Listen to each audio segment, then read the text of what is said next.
సదస్సును round table సదస్సు అంటామా మొత్తం మీద అయితే ఈ సమావేశాన్ని మీరందరూ కలిసి విజయవంతం చేస్తున్నందుకు మీ అందరూ కూడా మరొకసారి ముఖ్యంగా మన మిత్రుడు Nagaraju and his friends all of them have really though it is late, they are very active and they have come over here to make the program. పోతే నేను ఒక అనుభవం మీకు చెప్తాను. నేను దాదాపు గత సంవత్సరం ఆగస్టు నెలలో నేను అమెరికాకు సందర్శించడం జరిగింది. ఇక్కడ మా పిల్లలు కనుక్కున్నారు కాబట్టి మీకు తెలుసు కదా, ఇవాళ రేపు అంతా ముసలి తల్లిదండ్రులు ఇక్కడ పిల్లలంతా అమెరికాలో విదేశాల్లో అయితే పోయడం జరిగింది. మీకు తెలుసు అమెరికాలో కూడా మన తెలంగాణ అసోసియేషన్స్ చాలా యాక్టివ్గా ఉన్నాయి. షికాగో నగరంలో ఈ Chicago Telangana association Illinois state cheetah CHITA short Telangana Illinois Telangana Chicago Illinois Telangana association ఇది ఆ సంస్థ వాళ్ళు అక్కడ పోయినప్పుడు దాదాపు ఇదే టాపిక్ మీద మాట్లాడాలని అడిగాను. నేను వస్తున్నాను వాళ్ళకి తెలిసింది కాబట్టి కొంచెం ప్లీజ్ మాట్లాడదు వెనక అయ్యా దయచేసి తొందరగా ఉంటుంది కోరుకుంటే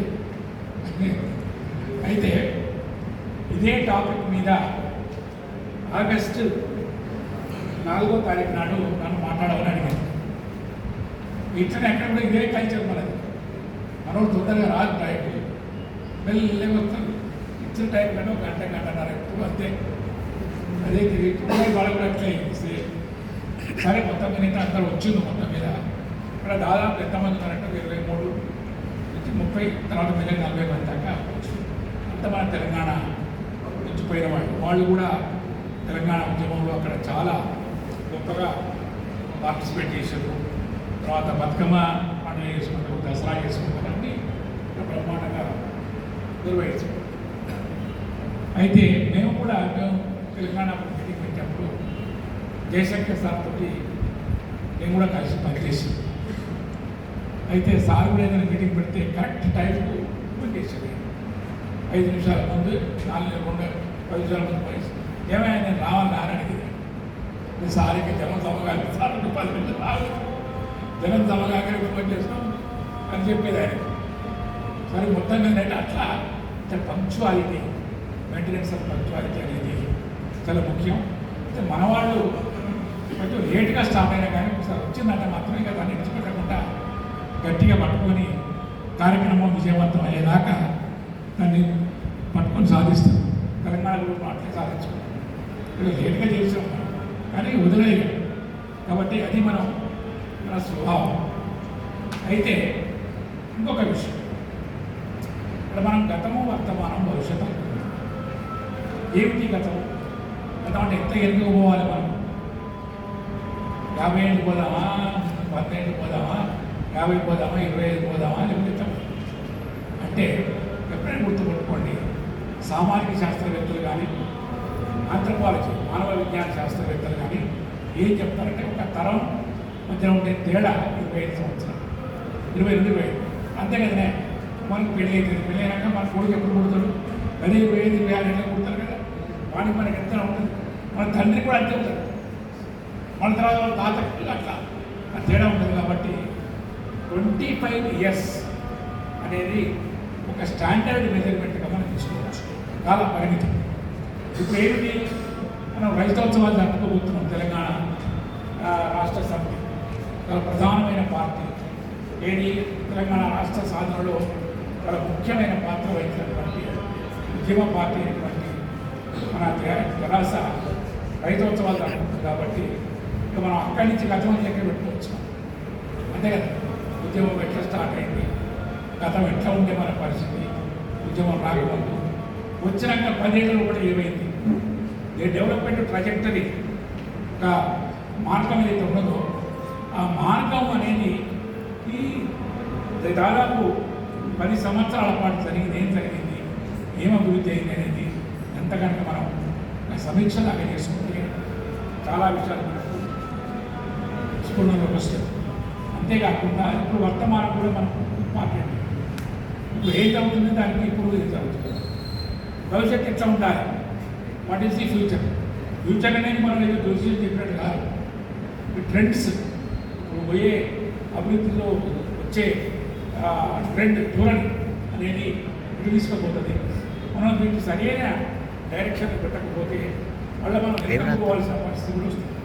ఇలా కాకుండా ఉండాలంటే ఇవన్నీ కూడా కొంచెం వినాలి కదా. ఇకపోతే ఒక చిన్న 2 ఎగ్జాంపుల్ చెప్తాను. ఈ మధ్యకాలంలో 2018 నుంచి 2023 మధ్యకాలంలో 2 పుస్తకాలు, మంచి పుస్తకాలు ఇచ్చాయి.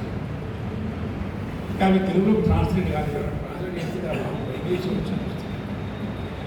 ఒక పుస్తకం పేరు ఏంటంటే leap frogging to pole vaulting, creating the magic of radical at sustainable transformation అనేది పుస్తకం టైటిల్. రచయితలు ఎవరయ్యా అంటే రఘునాథ్ మష్లేకర్ అండ్ రవి పండిట్ అని ఇద్దరు. ఇది చాలా చాలా పాపులర్ పుస్తకం. ఇంత చాలా పాపులర్ పుస్తకం అంటే దీని మీద మన రతన్ టాటా ఆయన అభిప్రాయం రాసిస్తుంది. అది ఏమన్నా ఇంగ్లీష్ చదువుతా, తర్వాత తెలుగు చెప్తాను. The captivating book throw it's impressive assured innovation framework shows the way forward a must read. ఇది తప్పకుండా చదవాల్సిన పుస్తకం. ఎందుకు అంటే అభివృద్ధికి ఒక మార్గాన్ని చూపెట్టడమే కాకుండా భవిష్యత్తులో ఒక అభివృద్ధికి ఎట్లా పోవాలనే దాని గురించి కూడా ఈ పుస్తకంలో చర్చ జరిగింది. బ్రహ్మాండమైన case studies, success case studies కూడా ఈ పుస్తకంలో చర్చించబడ్డాయి. ఇది పోయిన తర్వాత 2023లో జేడీలో ఉన్న ఒక ప్రొఫెసర్ ఒక పుస్తకం రాశారు. ఆయన పేరు ఉంటాయంటే రాజీవ్ భార్గవ్. ఈ రాజీవ్ భార్గవ అనే ఒక జేడీలో ప్రొఫెసర్, పొలిటికల్ సైంటిస్ట్, అని చాలా మంచి పుస్తకం రాశారు. అది ఏం పుస్తకం పేరు ఏంటంటే బిట్వీన్ హోప్ అండ్ డిస్పేర్, ఆశ నిరాశల మధ్య, హోప్ అండ్ డిస్పేర్. దాంట్లో ఏమిటి అంటే 100 ethical essays on democracy of India, భారతదేశ ప్రజాస్వామ్యం మీద దాదాపు 1000 వ్యాస. అవి ఎవరు రావాలంటే హిందూ పత్రిక వాళ్ళు అని బలవంతం పెట్టారు. ఆయన పేపర్లకు రాసే అలవాట్లేదు. ఆయన పుస్తకాలు పేజీలు తీసేసి రావడం కానీ ఈ పేపర్లకు రాసే అలవాట్లేదు. స్వామి గారు అయితే బాగా రాస్తారు పేపర్లు, కానీ ఆయనకి అయినా ఆయనతోటి వాళ్ళ శిష్యులు, వాళ్ళ స్టూడెంట్స్, టీచర్స్, పోలీసు అంతా కలిసి మీరు తప్పకుండా రాయాలి సార్, రాస్తే చాలా మంచి ప్రాచుర్యం వస్తుంది అంటే రాసిన తర్వాత ఆ పుస్తకానికి కూడా చాలా పెద్ద పబ్లిసిటీ వచ్చింది, విపరీతమైన అట్రాక్షన్ వచ్చింది, మంచి మంచి రివ్యూలు వచ్చినాయి. అవన్నీ కూడా మనం ఈ 2 పుస్తకాలు ఈ సందర్భంగా మనం గుర్తుంచుకోవాల్సిన పుస్తకం. మొదటి పుస్తకంలో ఏం చెప్పింది అనేది చాలా క్లుప్తంగా చెప్తాను. 2 నిమిషాల కంటే ఎక్కువ, ఎందుకంటే ఎక్కువ చెప్తాం కూడా మనకు అర్థం కాదు, చాలా కాన్సన్ట్రేట్గా వినాల్సి వస్తుంది. ఈ సందర్భం కూడా కాదు, చాలా క్లుప్తంగా ఏం చేస్తుంటే మీకు ఏ దేశాలు కానీ అవి అభివృద్ధి చెందిన దేశాలు కావచ్చు, అభివృద్ధి చెందుతున్న దేశాలు కావచ్చు, ఏవైనా కానీ they are suffering and facing problems and crisis with 3 E's. 3 ఈ తెలుసుగా ఏబిసిడి ఈ ఏది 3 E. ఒకటి ఎనర్జీ అంటే శక్తి, పవర్, కరెంట్ ఎట్లా ఆ ఉండాల విద్యుత్ వస్తే వస్తుంది, అది వేరే పవర్ ఎనర్జీ. తర్వాత పవర్ జనరేషన్ ప్రాసెస్ అదంతా దాంట్లో వస్తుంది. రెండోది ఎన్విరాన్మెంట్, ఇది పర్యావరణం పొల్యూషన్, వనరుల విధ్వంసం, పర్యావరణం కొలాప్స్ కావడం, ఇది అన్ని చోట్ల అది డెవలపింగ్ కంట్రీ కావచ్చు, డెవలప్డ్ కంట్రీ కావచ్చు. మూడవది ఎంప్లాయ్మెంట్, ఉద్యోగిత, నౌకరు. అభివృద్ధి జరుగుతున్నది, నౌకర్లు వస్తుంది, అంటే జాబ్లెస్ గ్రోత్ అన్నట్టు, గ్రోత్ వితౌట్ జాబ్స్. సో ఇది క్రైసిస్, సంక్షోభం. ఈ మూడు అనేది అన్ని దేశాలు ఫేస్ చేస్తున్నాయి అనేది గమనించాలి. దానికి 4 లివర్స్ అంటే లివర్ పంచలాంటి కంట్రోలింగ్ సైకిల్ ఉంటుంది. దాన్ని ఏమంటే STEP స్టెప్ వేరు స్టెప్. ఏమిటి అంటే స్టెప్పులో మనం social engagement, technology, economic model and public policy and governance, ఈ 4 కూడా చాలా కీలకమైన అంశాలు. ఈ 4 కూడా ఒకదానితో ఒకటి కలిసి పనిచేయాలి. అట్లా కాకుండా దేనికైనా పనిచేసింది అనుకో డెవలప్మెంట్ ఏం లేదు, కోఆర్డినేషన్ ఉంటుంది, అది ఎక్కడికో పోతుంది, కంట్రోల్ ఎక్కడో పోతుంది. ఇవే కాకుండా దీనికి కీలకమైన అంశం ఏమిటి అంటే 7 అంశాలు చెప్పినాయి. దాన్ని ఏమన్నట్టు అష్యూర్డ్ అనే అబ్జర్వేషన్, ASSURED అష్యూర్డ్. ఏం అష్యూర్ చేయాలంటే టోటల్ ట్రాన్స్ఫర్మేషన్ దీస్ 7 ఫ్యాక్టర్స్. ఒకటి affordability, scalability, sustainability, universality, rapidity, excellence and distinctiveness, uniqueness. ఈ 7 కూడా ఇవన్నీ కలిసి పనిచేస్తేనే డెవలప్మెంట్ అనేది ఒక పద్ధతి ప్రకారం సమన్వయంగా, దీర్ఘకాలికంగా, సుస్థిరంగా జరిగే అవకాశం ఉంటుంది తప్ప లేకపోతే అభివృద్ధి రాదు అని చెప్తుంది.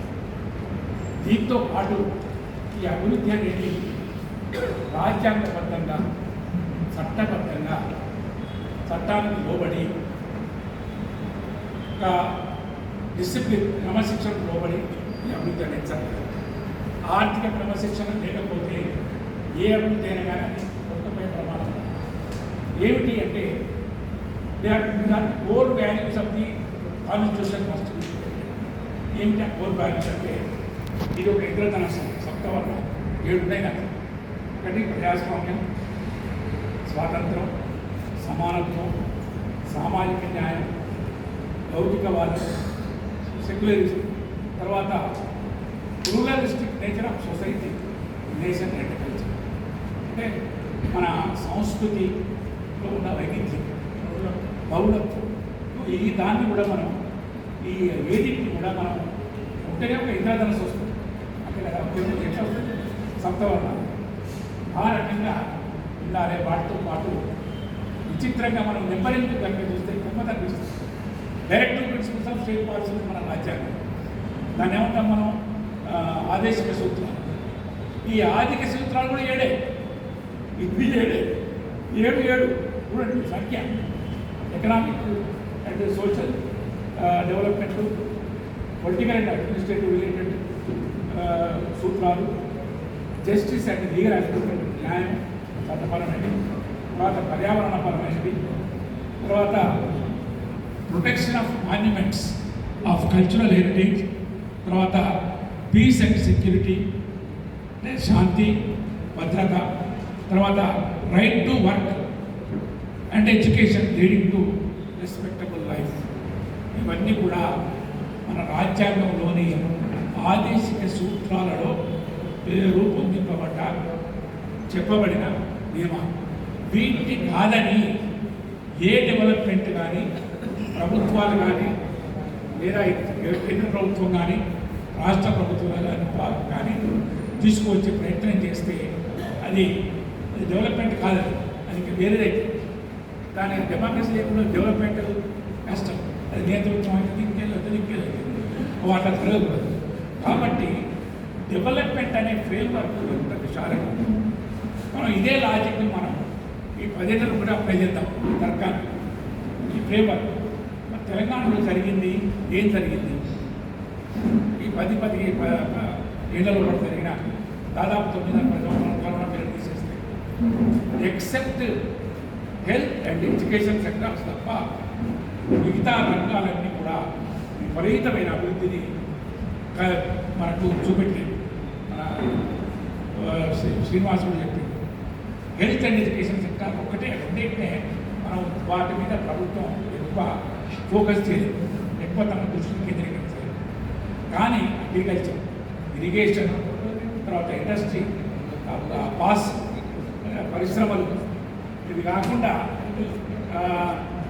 రియల్ ఎస్టేట్ బిజినెస్, వెల్ఫేర్ అయితే ఎన్ని స్కీములు, దాదాపు బ్రహ్మాండమైన స్కీములు వచ్చాయి. ఇవన్నీ కూడా మనకి వెల్ఫేర్, తర్వాత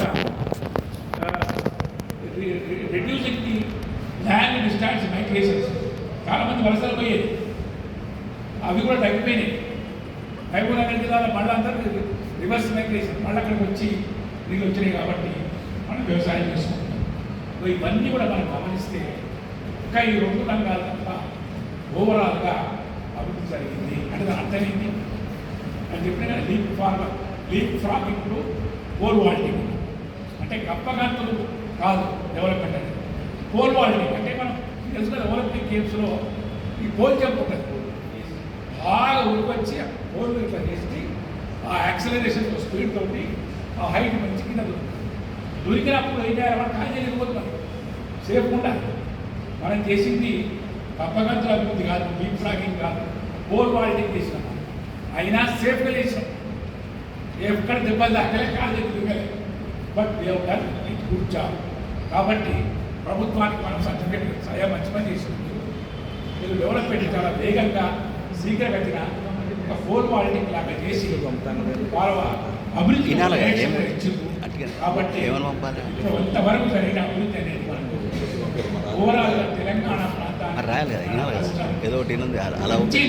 కానీ చెడు చేయలేదు అని మనం నిర్ధారణ రావచ్చు. ఇది మన అభిప్రాయం. కాబట్టి ఇక ఇంతకంటే మీకు చెప్పేది ఏం లేదు, ఎక్కువ చెప్తే కూడా చాలా పెద్ద సిద్ధాంతం. కాబట్టి నాకు ఈ అవకాశం ఇచ్చిన మన వికాస్ సమితి ఆర్గనైజర్స్కు, అదేవిధంగా ఓపికగా ఉన్న మీ అందరికీ కూడా మరొకసారి కృతజ్ఞతలు, ధన్యవాదాలు. Thank you very much.